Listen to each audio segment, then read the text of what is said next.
There's one before in our old house. I was, I think, 13, 14, bata siya, na girl. Sometimes we hear yung tawa ng bata.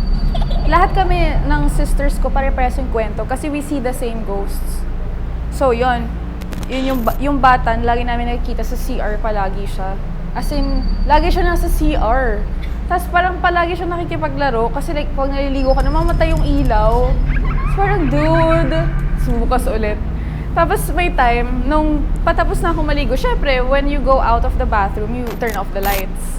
So when you turn off the lights, when you turn off the lights, you have to look where the switch is. Tapos mapapatingin ka talaga sa loob. Eh di na tapos na ako maligo. Sabi ko, ayos ha, di nagparamdam ngayon ha. Labas ako, tapos papatay kong gano'n. Nakita ko siya nakaupo sa toilet bowl. Tapos yung hair niya nakaganon lang lahat sa face niya. Parang siyang si Minnie Sadako. So ako na siya gano'n. Tapos pag sara ko ng ilaw, syempre pag sara mo ng ilaw, tapos pag sara mo na yung pinto, tapos pag ko, wala na paalis. And then the other one, sa room, girl din siya, tapos palagi siyang umiiyak ng malakas. Ganon. Sabi ko, ate, ikaw ba yun? Kanina yung umiiyak dun sa kwarto. Hindi. Yung multo yun. Sabi ko, ha, bakit?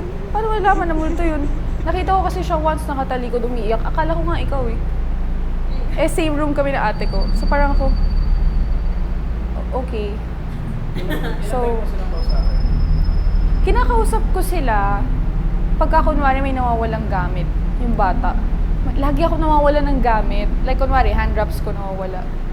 Balik mo na yan. Balik mo kung saan ko iniwan. Ganon. Tapos pagtingin mo ulit, nandun na. Ganon. Parang nantitrip. Ganon. Ganon.